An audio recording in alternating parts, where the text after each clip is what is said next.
Tu n'échoues jamais. Bonjour. Ici Vanessa Monique et Salomon Florian de Réussir sa relation à distance. Nous revenons vers vous ce matin pour partager avec vous quelque chose d'intéressant. Très intéressant. C'est notre témoignage, on va vous donner un peu notre parcours, comment nous nous sommes rencontrés, donc c'est un peu ça quoi. D'accord. Alors, parlant de notre rencontre, je dirais que pour ma part, l'histoire commence en 2008. En 2008, j'obtiens mon baccalauréat et je quitte mon pays d'origine pour un pays du Maghreb pour faire une formation d'ingénieur en télécom. Et une fois là-bas, j'accepte le Seigneur dans ma vie en 2010. Et voilà, ça c'est 2010, vraiment ça ce sont les dates importantes. Et après ma nouvelle naissance, je commence à grandir avec le Seigneur. Et c'est un peu plus tard qu'on aura l'opportunité de se rencontrer. D'accord. Bon, pour moi, je dirais que tout commence en 2011. Quand j'étais en classe de première, c'est là que je vais accepter Jésus comme Seigneur et Sauveur. Il y avait un évangéliste qui venait nous partager la parole. Donc, à ce moment, j'ai été profondément touchée et j'ai décidé de faire le pas. Et l'année d'après, j'ai eu mon baccalauréat. Ensuite, j'ai fait une année à l'université et j'ai obtenu une bourse pour aller étudier en Algérie. Donc, c'est là-bas qu'on se rencontre, quoi. Oui, c'est un peu ça.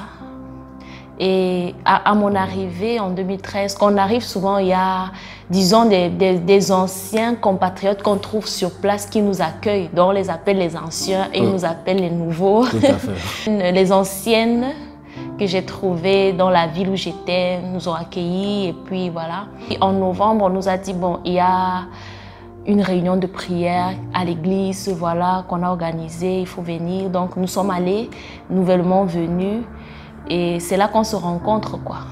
Tout à fait. Donc, en fait, ce qui se passe, c'est qu'il y a une rencontre de prière qui est organisée dans une ville tout près de là où elle résidait. Et la rencontre, en fait, moi, j'étais invité à cette rencontre-là comme orateur. Donc, moi, j'arrive à la rencontre normale, je prêche le message que Dieu m'avait mis à cœur. Et au terme de la rencontre, alors, ces anciennes, qui étaient aussi mes anciennes, me disent, voilà, il y a deux nouvelles étudiantes qui sont arrivées cette année et qui vont faire médecine. Donc, moi, je vais prendre connaissance des deux. Il y avait elle et une autre. Donc, c'est là où je prends son contact. Là, je prends son contact, mais vraiment d'une façon totalement désintéressée. Parce qu'à cette époque, l'idée de mariage, honnêtement, ne me traversait pas encore l'esprit. Donc, vraiment, c'était quelque chose qui était très loin de moi. Donc, moi, je prends son contact. Et juste pour l'encourager, juste pour l'exhorter, et c'est ce qui a été fait après. Hein. Je pense que 2013, 2014, il y a vraiment eu ce rapprochement d'abord sur le plan spirituel. Et petit à petit, à force de discuter sur la parole et à force de discuter sur des sujets concernant la foi, je pense qu'il y a une affinité qui s'est créée entre nous deux.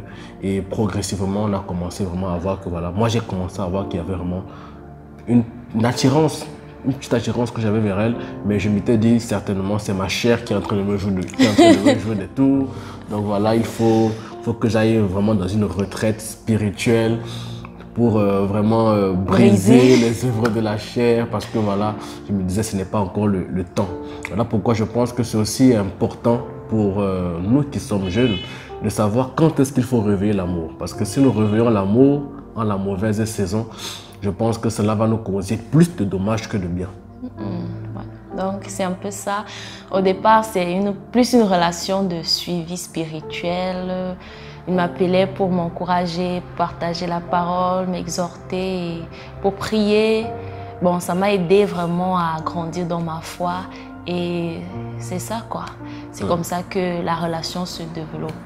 Et par la suite, en 2015, il termine ses études en Algérie et il doit partir pour la France. Et c'est comme ça qu'on se sépare. Mais quand on se sépare, bon, c'est dans une relation, voilà, amicale, voilà, fraternelle, on va dire ça. C'est ça. Oui, donc. Parce que moi, du coup, je termine ma formation, je termine mon cursus je pense que c'était en juin ou juillet. Et entre-temps, j'avais postulé pour pour continuer un master spécialisé en France à Télécom Paris Tech. Et du coup, vu que j'avais été accepté, donc moi je devais continuer et quitter l'Algérie. Donc là on s'est séparés et pour vous dire, moi quand j'ai quitté l'Algérie, moi je m'étais dit Seigneur, ma femme, elle sera en France. Voilà, pour moi l'Algérie... Je quittais pour quitter quoi. Voilà, je quittais pour quitter, je ne comptais pas quitter pour revenir encore en arrière. Quand moi j'ai quitté, je m'étais dit en tout cas ma bénédiction sera en France. Donc c'est avec cet état d'esprit que moi je quitte l'Algérie en me disant que voilà, ce qui s'est passé en Algérie c'était bien, mais la suite de mon histoire se déroulera en France. Mais après, le Seigneur en a voulu autrement.